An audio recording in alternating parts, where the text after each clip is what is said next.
Mega Job Fair inilunsad ng QCLGU para sa mahigit 10,000 job seekers kasabay ng 122nd Labor Day. Alamin ang kabuuan ng balita sa aking report.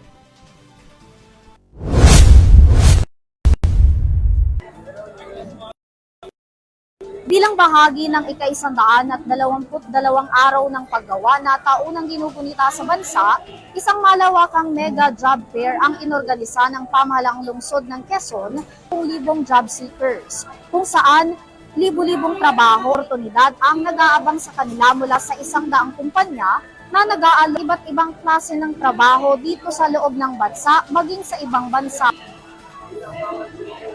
Sa pangunguna ni Quezon City Mayor Joy Belmonte at kinatawan ng Department of Labor and Employment o DOLE, opisyal nilang binuksan ang pinakamalaking job fair na inorganisa ng kanilang lungsod.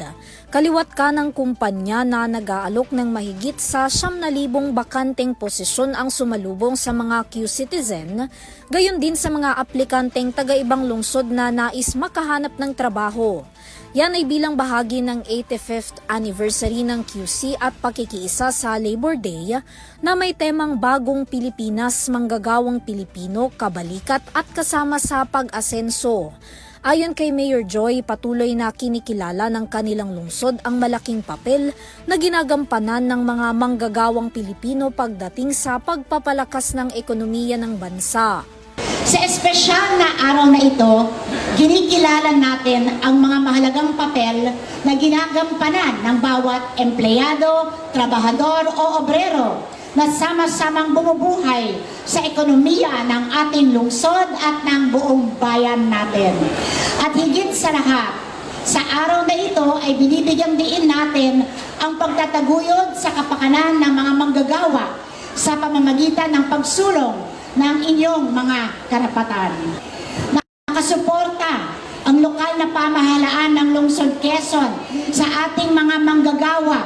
Nangako naman ng alkalde na patuloy silang maglulunsad ng mga job fair sa kanilang lungsod upang lahat ng Q-citizen ay may sapat na hanap buhay na mapagkukunan nila ng kita para sa kani-kanilang pamilya. Aktibo ang ating pamahalaang lungsod sa pagsasagawa ng mga job fair upang mailapit sa ating mga mamamayan ang libo-libong mga trabaho. Ito ang buong husay nating sinisikap na matamo kasabay ng pagtupad sa adhikaing maangat ang kalidad ng buhay ng mga pamilya ng bawat manggagawa sa lungsod Quezon. Makakaasa kayong laging katuwang ng mga manggagawa ang lokal na pamahalaan upang maprotektahan at maisulong ang inyong mga karapatan at kapakanan at maiwasan ang mga abuso at pagsasamantala. Kabilang sa mga nakilahok sa Mega Job Fair ng QC na nag-aalok ng trabaho at dagdag na kaalaman sa mga aplikante ang Philippine National Police at Philippine Army. Ang ating Philippine Army nandito sa lugar nila na sa QC. Kaya may tinatawag po na tayo, ma'am, na Labor Day sa job fair na tatawag ng Quadrilogy.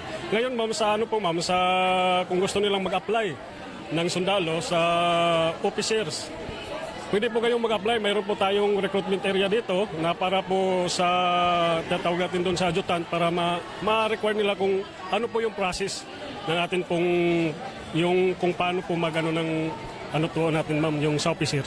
Bilang parte ng Mega Job Fair dito sa Quezon City, open po ang Philippine National Police para sa patrolman and patrolwoman recruitment. Usually sila yung makikita nyo na frontliners natin sa ating community. They do the patrolling, sila yung ating mga first responder, sila yung usual na makikita nyo sa ating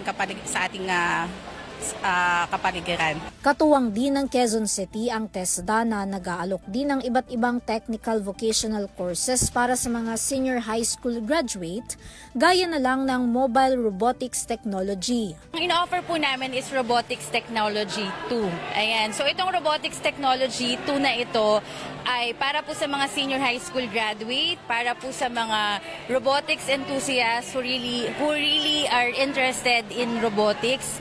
So isa ito sa mga programa ni TESDA na nakikita namin na magagamit natin to prepare our future employee no, para talaga maging globally competitive tayo. Dahil nakikita naman natin yung possibility ng mga bagong teknolohiya na talagang makakatulong sa pag-asenso ng bansa. Ang job seeker naman na si Eloisa Punsalan, buwan na raw naghahanap ng trabaho kaya nagbabakasakali siyang dito na matanggap. Ay 4 months. Na-endo na kasi ako noong December. 4 months na ako naghahanap kaya sana pala rin. May mga napasa naman po. Kaso ang hinahanap ko po sana talaga overseas eh. Bukod sa Mega Job Fair, isinabay na rin ng lungsod ang pamamahagi ng mga financial assistance ng tupad program ng DOLE at pamimigay ng mga livelihood program sa mga benepisyaryo nito. Samantala, sa unang 4 na buwan ng taong 2024, nasa mahigit 18 job fair na inorganisa ng Lungsod Quezon, kung saan patunay lamang daw ito na patuloy nilang pinahahalagahan ang mga manggagawang Pilipino sa bansa.